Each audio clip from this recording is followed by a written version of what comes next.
apa yang kita punya tuh hanya ilmu bertani. Ya sekalipun orang cita-citanya jadi petani nggak ada ya, namanya petani kan susah. Tapi ternyata kan masih ada yang mau gitu, mau belajar sampai umur setua hampir 74 tahun masih mau belajar. Ini bisa kan sangat terkesan, kayak tergugah lah. Ayo bareng-bareng kita belajar bertani.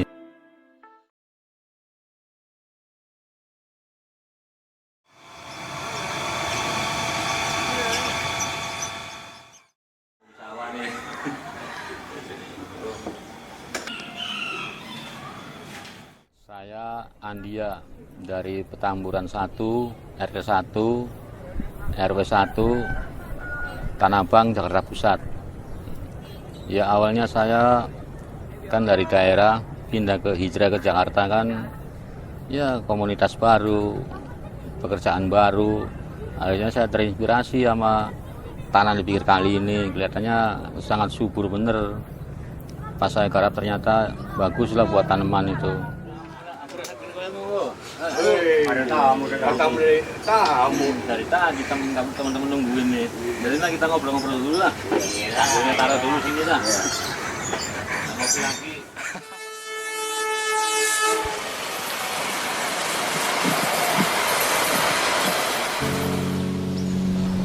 Ya saya sih nggak neken apa sama pemerintahan, saya hanya mencontohkan.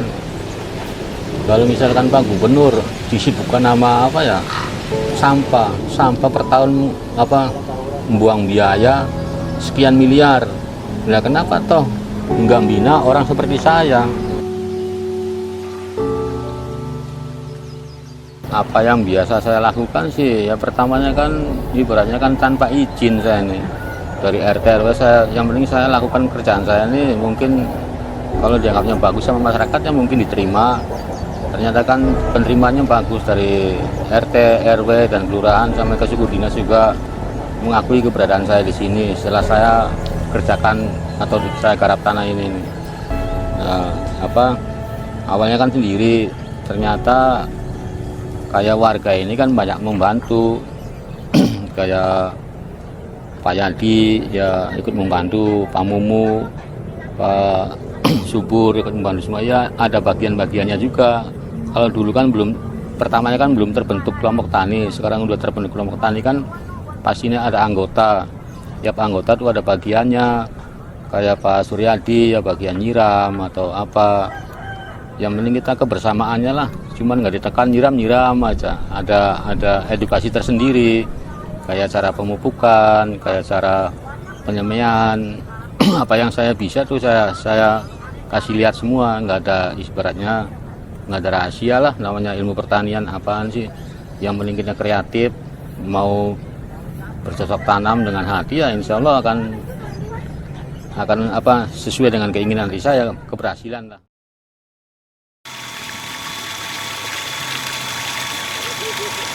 Ini pencampuran ya semi organik sih, kalau dibilang organik 100% enggak inilah, kurang pemeliharaannya lebih. Ini kita pakai fungisida aja, ini fungisida yang biasa saya pakai nih, nggak usah disebutkan banyak di tokonya lah. Ya ukurannya sekitar 20 cc 5 cc per 12 liter air. Nah ini pestisidanya ini buat ngatasin nama ulat. Ini semaunya aja, berbagai merek banyak, cuman kita cari yang murah dan efektif, bisa mengendalikan hama ulat. Antaranya ulat kerayang, ulat bulu, ulat api, diatasi dengan pestisida kimia ya Pak.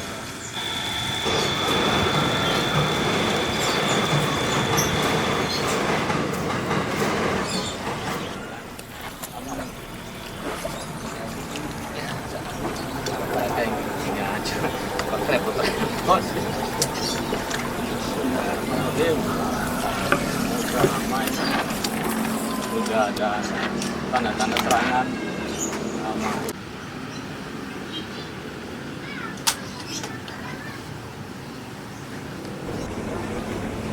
Bulan ini ya selama hitung-hitungan aja nih, dari banjir Pak Haji ngasih bibit ya girang kan, ternyata baru pasang terus kan habisnya mau kena banjir.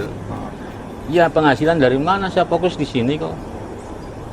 Tapi alhamdulillah di wilayah sini nih ya, bukannya saya bersombong-sombong diri ya atau ria. Ini saya membanggakan kebesaran Allah, bahwa Allah maha pengasih maha penyayang.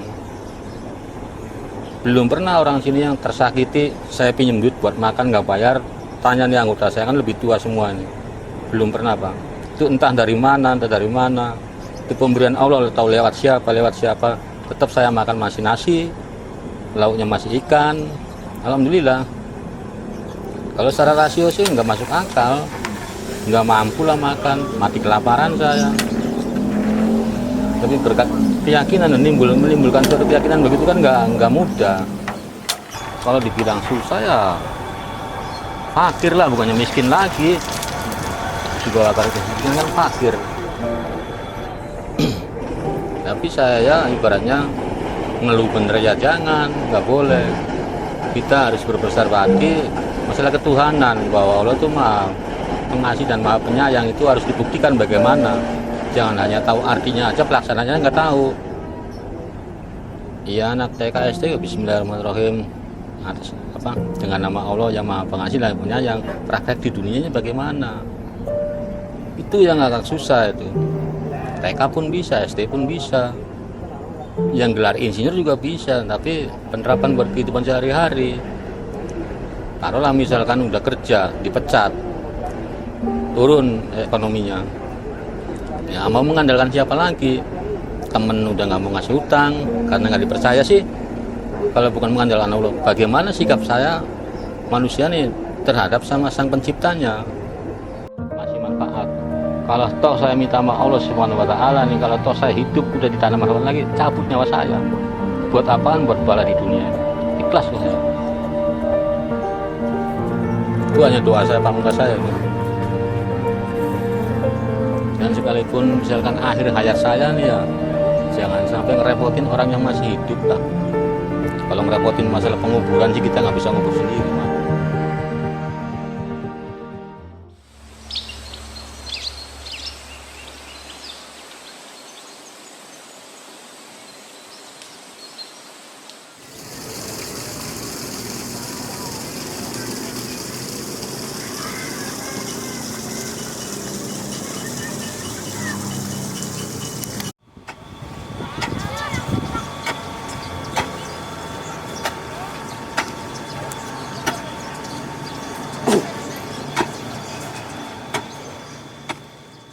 Kalau emang saya sih ya nggak malu-malu ya mengatakan bahwa saya ini keras, saya ini petani, orang tua saya petani, kakek saya petani.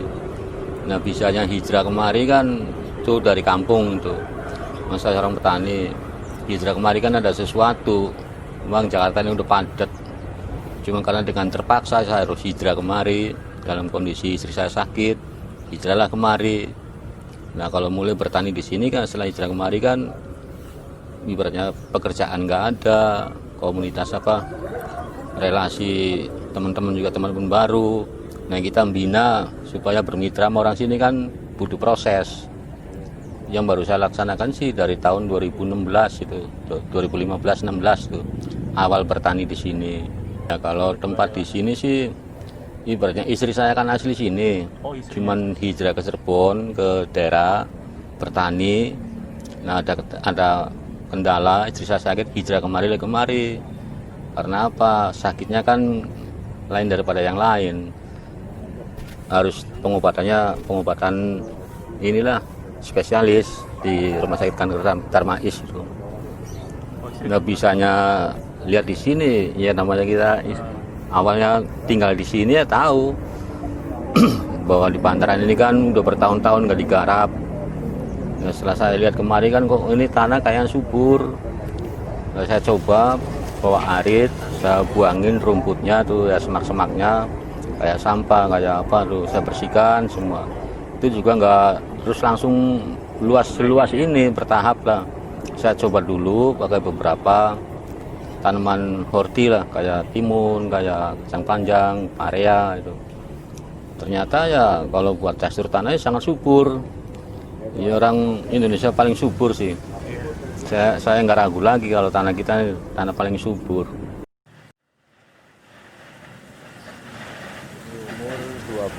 produksi ini. Perkiraan panennya sekitar 20 sampai 30 hari lah, sebulan untuk nanti panennya rata.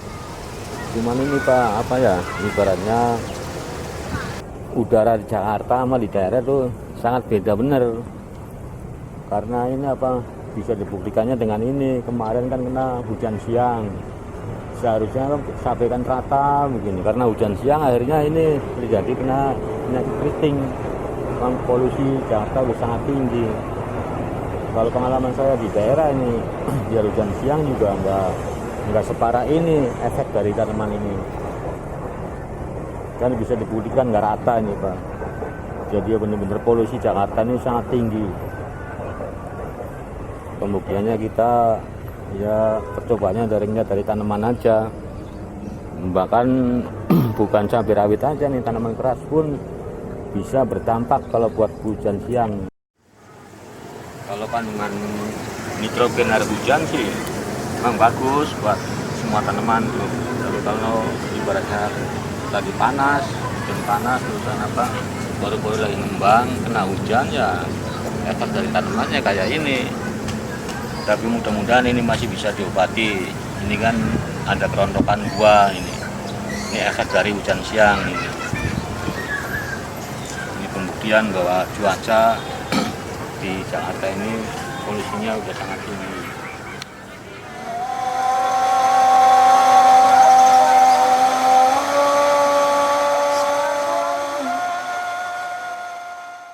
Usaha saya begini kan ibaratnya kan apa ya, kalau luas lahannya segini sih ibaratnya buat nopang kebutuhan hidup saya sehari-hari juga minus. Nah kalau kita punya 700 pohon itu, kalau panen itu paling kisarannya 10 sampai 20 kilo. Nah kalau kita nganggurnya aja kan nungguin masa panen cabai kan 3 bulan. Nah untuk kehidupan sehari-hari juga nggak cukup. Cuman ya apa daya lah, namanya kita petani begini, petani pinggir kali kan. Kalau memang luas kayak kemarin dari sini sampai ke tiang listrik tuh sekitar 3000 meter tuh, mungkin buat hidup kehidupan sehari-hari mungkin bisa tertutupi. Itu pun ya kalau tanamannya bagus, hasil panennya banyak, dengan harga yang mahal, yang sesuai harapan, itu bisa lebih buat kebutuhan saya sehari-hari itu.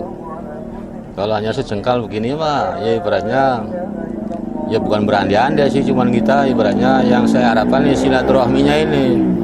Kayak contohnya kayak mahasiswa dari Budi Luhur bisa bersilaturahmi sama saya, itulah kebanggaan buat saya tuh. Kayak dosen dari UI sering nyameng ke sini, ya petani pinggir kali bisa kenal sama suku dinas KPKP Jakarta Pusat kan udah sangat istimewa banget itu. Petani kecil kok bisa berhubungan dengan orang-orang dinas, itu buat kebanggaan saya tersendiri itu. Bahkan dari pihak perusahaan juga ya ikut mendukung juga, kayak Indonesia Power. Saya sangat berterima kasih bener itu, karena bener-bener itu membantu saya tuh dari segi materi, pikiran, tenaga juga, ya sewaktu-waktu membantuin lah. Yang jelas ini bantuan materinya ini nih kurang pupuk, kurang apa dari Indonesia Power. Kalau edukasi ya dari suku dinas KPKP.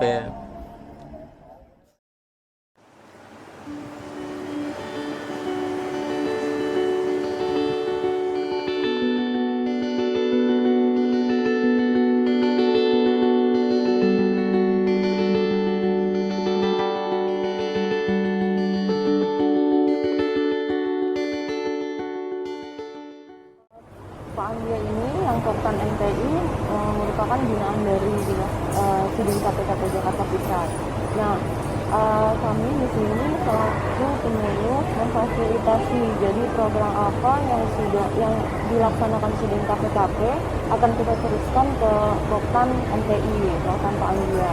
Dan di situ kita mulai bersosialisasi kira-kira dari pihak Pak Anggia apa saja yang dibutuhkan untuk dilaksanakannya, seperti itu.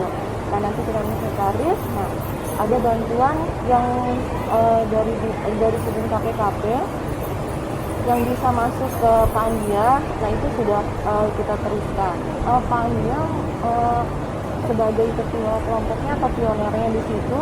Jadi merekrut apa sih namanya orang-orang di sekitarnya gitu, seperti yang kayak misalnya yang pekerjaan yang tidak tetap selagi kosong bisa membantu Pandi untuk menambah ilmu atau untuk mencari kesibukan dan hobi segala macam seperti itu.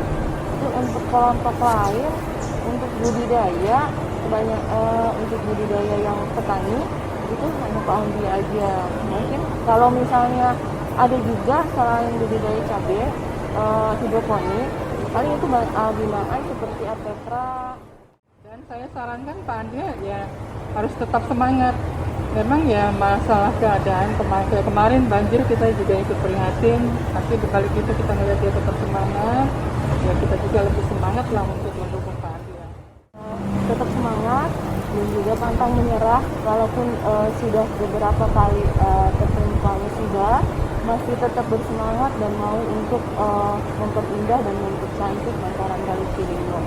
Dan yang pasti kerja keras Pandia akan dilihat banyak orang dan juga yang pasti berguna bagi masyarakat sekitar.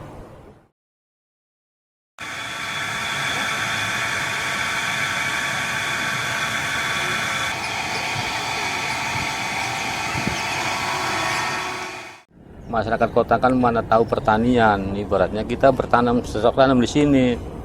Ya kalau saya lagi maju aja tuh melempar pampers, melempar sampah sebundelan kantong kresek tuh masih ada. Dan jika peningkatan yang saya begini supaya masyarakat sadar bagaimana itu butuh yang sangat rumit bener itu. Edukasinya ya Pak. Edukasi sosialisasi apanya kan. Nah menyikapi masyarakatnya begitu tuh. Kita kan bertanam kan ibaratnya berharap supaya ada hasil kan, hasil panen kan. Nah itu minimalnya saya bagikan dulu supaya kenal dulu bahwa di seberang ini ada perkebunan. Sama kau usaha, cuman pada umumnya masyarakat sini kan pedagang, nggak ngerti bahwa petani ini lagi usaha, itulah. Tapi tolong jangan dilemparin sampah. Nah kalau dagangan bapak ibu dilemparin sampah, marah nggak? Sama sebaliknya Bu, saya ini buat nafkahin anak istri saya, kondisi saya begini. Kalau masih melempar sampah, ibaratnya kita juga punya pembimbing, punya yang bertanggung jawab, nanti akan saya laporkan. Akhirnya ya masyarakat dengan perlahan-lahan ya menyadari lah. Warga di sini umumnya kebanyakan yang penting itu satu buat dilihatnya pemandangan mata enak adem, kedua kebersihan. Dalam arti kebersihan kan kita nih namanya warga agak susah gitu loh. Kalau kita nggak bikin perkebunan begini, kadang-kadang buang sampah semaunya. Soalnya identik ya, soalnya dari pinggir kali gitu banyak kan begitu, banyak kan kali. Padahal petugas kebersihan ada tiap hari ngambilin gitu loh. Maksudnya diadakan perkebunan ini, warga setempat kayak support gitu loh, buat kebersihan, buat pemandangan dilihatnya lebih enak gitu. Terus kita sambil antisipasi anak-anak yang main di pinggir kali gitu loh. Jadi ini gampang banyak manfaatnya, bisa kekontrol gitu loh anak-anak yang di sini. Terus buat banget semuanya buat Pandi semua di sini. Umumnya itu kalau yang nggak support itu yang istilahnya yang hatinya pengen bebas dari semuanya itu beda. Kalau kita lihat lingkungan bersih semuanya, narkoba, kebersihan, kita lihat lingkungan adem juga kan kita lebih enak gitu loh. Buat anak-anak kecil juga supaya mengenal tanaman. Iya, biar pada kenal tanaman. Ini tanaman ini apa, bibit apa. Jadi tahu, cuma bukan lagi pas makannya doang, tahu gitu. Oh ini buah ini, dia nggak tahu dasarnya gimana gitu. Ya kan kebanyakan orang tahu buat pohon cesim di tukang mie ayam, tapi lihat pohonnya belum pernah. Nah di sini makanya sama Pak Andi nih kadang-kadang diseling tanaman cesim supaya tahu namanya Jakarta, cuma tahu matang, nggak tahu prosesnya bagaimana makanya. Yang juga tidak kalah pentingnya adalah sumber daya manusia yang bekerja di sektor pertanian. Memang tidak bisa kita pungkiri bahwa terjadi perubahan generasi, perubahan demografi di dalam dunia pertanian terkait dengan sumber daya manusianya. kesejahteraan petani ini sangat terkait dengan alur distribusi yang ada. Nah, untuk itu untuk pembangunan pertanian ke depan, maka supply chains, alur distribusi yang menguntungkan petani ini perlu kita bangun. Lalu hal yang lainnya adalah perlindungan harga di tingkat usaha tani. Upaya keras perlu kita lakukan bersama sehingga produk-produk yang dihasilkan petani ini mendapatkan jaminan harga yang memadai bagi mereka, sehingga dengan jaminan harga tersebut maka kesejahteraan mereka juga bisa kita tingkatkan, pendapatan mereka juga bisa kita tingkatkan, dan pada ujungnya petani akan memberikan reward ke kita melalui upaya keras mereka meningkatkan produksi. Itu saya kira hal yang penting, bahwa jaminan harga di tingkat usaha tani ini merupakan program yang harus kita perjuangkan keras di masa yang akan datang.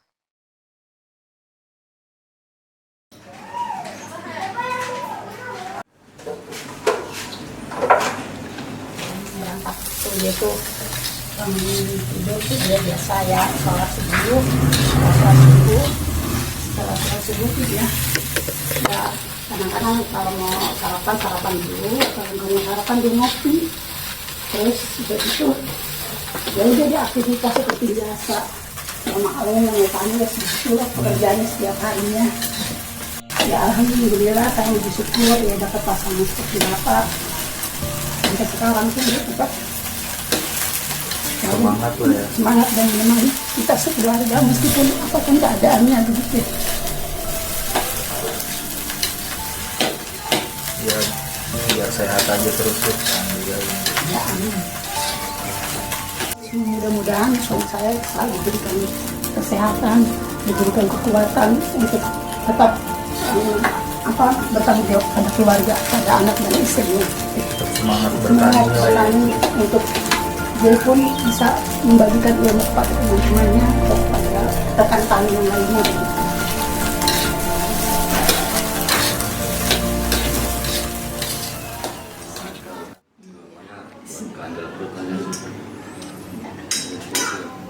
Saya seadanya aja sama mama.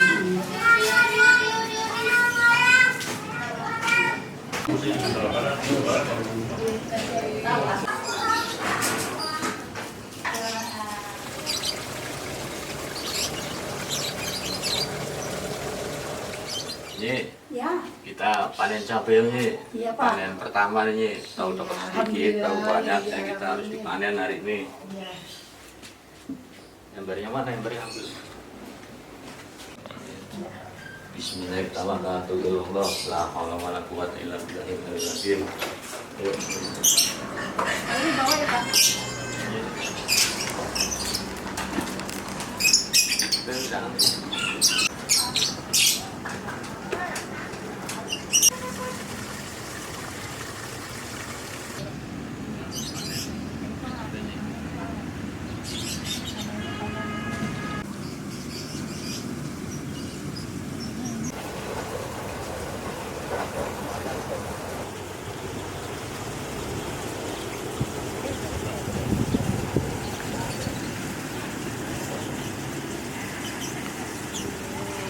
Bismillahirrahmanirrahim.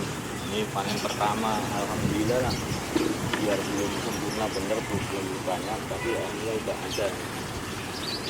Ya namanya ini namanya vulkan atau dari berapa daripada busuk di pohon kan. Dan itu ini namanya baru sedikit kan, dicampur-campur aja nggak apa-apa. Biar ada bubuknya lah. Alhamdulillah, biar baru panen perdana ini udah dapat ya 1 ember, tahu timbangannya berapa. Ya, Pak, mudah-mudahan. Ini kan masih nungguin lagi, nungguin merah kan tambah banyak. Namanya panen perdana, cabai kan dari sedikit banyak-banyak sampai habis. Ini kan paling beberapa hari lagi nih. Tuh. Ya, mudah-mudahan ya. Ya, sekitar semingguan lagi lah ini bisa merah.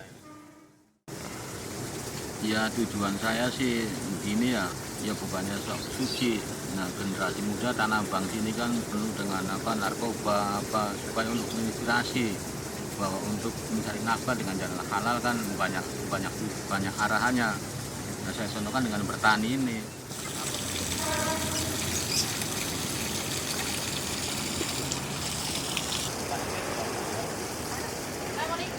Waalaikumsalam Bu Haji. Pak Pandi, mana nih pesanan saya udah ada belum? Alhamdulillah Pak Haji nih Bu Haji nih. Ada nih, nanti disortir dulu Bu Haji ya. Biar Ya. nggak banyak yang busuk kan, pembeli kan nanti puas kalau ini. Berapa Sortir. harganya? Harganya umum pasaran aja Bu Haji lah. Bang lagi berapa? Di pasar Bu Haji? 20 kilo. 20. Kalau disamain di pasar aja gimana nih Bu Haji? Ya nggak apa-apa. Bapak kirain minta nawar, namanya di kebun di pasar lain. Saya kasih nawar. Nggak apa-apa. Alhamdulillah kalau Bu Haji menyamakan harga dengan di pasar sih sudah sangat bersyukur. Bener ini kan puas Bu Haji ya Iya, iya. sortirnya. Ya, untungnya ada Bu Haji, tetangganya dekat mau beli, itu sangat bersyukur aja kita. 1 kilo 8 ons setengah, 2 kilo kurang 1 ons setengah ini. Jadi biar enak aja berapa? 20 Pak Haji? Berapa? 20 kalau 2 kilo kan 40. Udah 30 aja lah di korting itu biar Bu Hajinya berkah, kita juga berkah ya Pak Haji. Men. Jadi 30. lebihan oh, bener pas ya. 30. 30 saya terima Pak Haji ya. Iya, iya. Alhamdulillah nih hari ini panen pertama dapat 30.000. Saya kasih istri saya nih.